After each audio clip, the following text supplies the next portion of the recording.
আজকে দেশের মধ্যে যে একটি বিভীষিকাময় অবস্থা, সারা বাংলাদেশের 18 কোটি মানুষ জিম্মি, বাংলাদেশের বর্তমান প্রধানমন্ত্রী জাতির পিতার সুযোগ্য কন্যা রাষ্ট্রনায়ক শেখ হাসিনা, বাংলাদেশ আওয়ামী লীগের সংগ্রামী সভানেত্রী শেখ হাসিনা, যিনি দেশের বর্তমান প্রধানমন্ত্রী, তাকে জোরপূর্বক হত্যা করার জন্য হামিদ কারজাই, ডক্টর ইউনূস এবং তার যারা দূষররা এখন জোর করে ক্ষমতা দখল করে, আমি সিলেটের মেয়র আনোয়ারুজ্জামান চৌধুরী, আমি সহ 12টি নির্বাচিত মেয়র এবং যত উপজেলা চেয়ারম্যান, পৌরসভার চেয়ারম্যান সহ সবাইকে এক কলমের কাঁচায়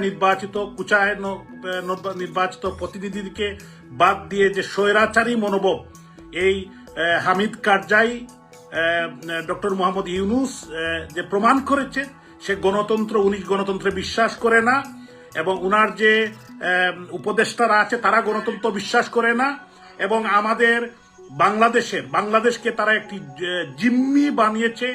আমাদের আওয়ামী লীগের, যুবলীগ, ছাত্রলীগ, স্বেচ্ছাসেবক লীগ, শ্রমিক লীগের লক্ষ লক্ষ নেতাকর্মীর বাড়িঘর ভেঙে দিয়েছে, জ্বালিয়ে দিয়েছে, যে কালচার বাংলাদেশে কোনোদিন ছিল না।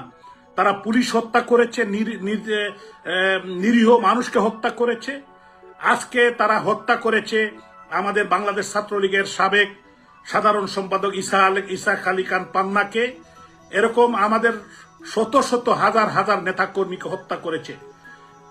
আজকে মানুষ কোথায় যাবে? আজকে সম্মানিত নেতৃবৃন্দ যারা আছেন তাদেরকে দড়িতে বেঁধে তাদেরকে কোর্টের মধ্যে বেজ্জতি করছে সাবেক মাননীয় প্রধানমন্ত্রীর বেসরকারি বিষয়ক উপদেষ্টা জনাব সালমান এফ রহমান, সাবেক আইনমন্ত্রী জনাব আনিসুল হক এবং আমাদের সাবেক ডিপটি স্পিকার জনাব টুকু সাহেব এবং আমাদের জাস্টিস শামসুদ্দিন চৌধুরী মানিক এবং আমাদের ডক্টর দীপুমণি সহ কোর্টের মধ্যে যে অপমান করেছে, এটা কোনো সভ্য সমাজে, কোনো সভ্য জাতি বা কোনো সভ্য মানুষ মানতে পারে? বিশেষ করে জাতির পিতার 32 নম্বর, যে 32 নম্বর থেকে এদেশের মানুষের স্বাধিকার আন্দোলন, এদেশের মানুষের অর্থনৈতিক মুক্তি, যে 32 নম্বর থেকে বাংলাদেশের স্বাধীনতা, জাতির পিতার সেই বাড়িতে আগুন দিয়েছে সেই খুনি চক্র, যারা এই দেশে বিশ্বাস করে না, দেশের স্বাধীনতায় বিশ্বাস করে না, তারা করেছে বঙ্গভবনে, গণভবনে তারা লুটপাট করেছে। মাননীয় প্রধানমন্ত্রীকে হত্যার জন্য ডক্টর ইউনূস এবং তার দূষররা যে চেষ্টা করেছিল, মহান আল্লাহ তাআলার ইচ্ছায় উনি প্রাণে বেঁচে আছেন। ইনশাআল্লাহ তিনি অচিরেই আমাদের প্রাণের বাংলাদেশ, প্রাণের মাতৃভূমি বাংলাদেশে নির্যাতন, নিপীড়ন করে, হত্যার রাজনীতি করে কেউ ক্ষমতায় টিকে থাকতে পারে না। ইনশাআল্লাহ আমরা বিশ্বাস করি আওয়ামী লীগ ঘুরে দাঁড়াবে এবং আওয়ামী লীগের লক্ষ লক্ষ কোটি কোটি কর্মী এখনো বেঁচে আছে এবং বেঁচে আছেন জাতির পিতার সুযোগ্য কন্যা, আমাদের প্রাণপ্রিয় নেত্রী রাষ্ট্রনায়ক শেখ হাসিনা। বেঁচে আছেন বঙ্গবন্ধুর কন্যা, কনিষ্ঠ কন্যা শেখ রেহানা, যিনি রাজনীতি করেন না, তার বিরুদ্ধে মিথ্যা মামলা দিয়েছে বাংলাদেশের বিভিন্ন অঞ্চলে, এবং বঙ্গবন্ধু পরিবারের অন্যান্য সদস্য তারাও বেঁচে আছেন।